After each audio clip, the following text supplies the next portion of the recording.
দর্শক সচিবালয় এই মুহূর্তে কথা বলছেন স্বরাষ্ট্র উপদেষ্টা অবসরপ্রাপ্ত লেফটেন্যান্ট জেনারেল জাহাঙ্গীর আলম। আমরা সরাসরি সেখানে চলে যাচ্ছি। 25 লাখ কেন? গত 1 জানুয়ারি 2026 তারিখে গোয়েন্দা তথ্যের ভিত্তিতে র্যাব 12 কুষ্টিয়া জেলার দৌলতপুর থানাধীন এলাকায় অভিযান পরিচালনা করে একটি বিদেশি রিভলভার, একটি বিদেশি পিস্তল ও একটি ম্যাগাজিন ও 5 রাউন্ড গুলি এবং 2 রাউন্ড খালি খোসাসহ 2 জন অস্ত্রধারী সন্ত্রাসীকে গ্রেপ্তার করে। গত 29 ডিসেম্বর 2025 তারিখে গোপন সংবাদের ভিত্তিতে র্যাব 4 ডিএমপির পল্লবী থানাধীন লালমাটিয়া টেম্পু স্ট্যান্ড এলাকায় অভিযান পরিচালনা করে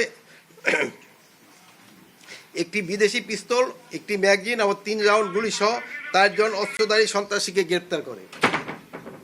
গত 29 ডিসেম্বর 2025 তারিখে গোপন সংবাদের ভিত্তিতে র্যাব 6 যশোর জেলায় বাগারঘাট থানাধীন এলাকায় অভিযান পরিচালনা 14টি ককটেল সহ একজন নাশকতাকারীকে গ্রেপ্তার করে।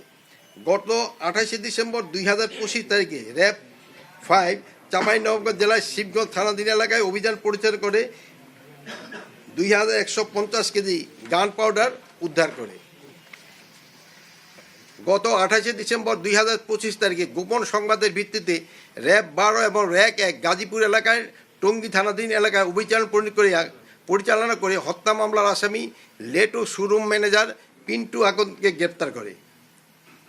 সবাই অন্যান্য আলোচিত বিষয়সমূহের সিদ্ধান্ত সময় ছিল এরকম: সাইবার অপরাধ, দেশের গুরুত্বপূর্ণ স্পর্শকাতর অর্থনৈতিক টেলিযোগের প্রতিষ্ঠানসমূহের নিরাপত্তা জোরদারকরণ এবং সাইবার অপরাধ নিয়ন্ত্রণে গবেষণা এবং নজরদারি বাড়ানোর সিদ্ধান্ত নেওয়া হয়েছে।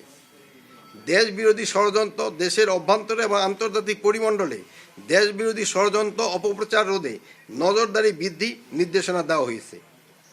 মূলত এইসব বিষয় নিয়ে আইন শৃঙ্খলা সংক্রান্ত কমিটির সভায় আলোচনা হয়েছে। আমি আপনাদের সকলের প্রতি কৃতজ্ঞতা প্রকাশ করছি।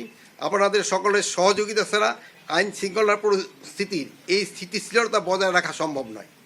দেশের শান্তি ও স্থিতিশীলতা এবং উন্নয়নের ধারা অব্যাহত রাখতে সরকারকে এই প্রচেষ্টায় ভবিষ্যতে অব্যাহত থাকবে। আপনারা এইটাই সবসময় সহযোগিতা করে যাচ্ছেন এবং ভবিষ্যতে সহযোগিতা করবেন। সবাইকে অশেষ ধন্যবাদ।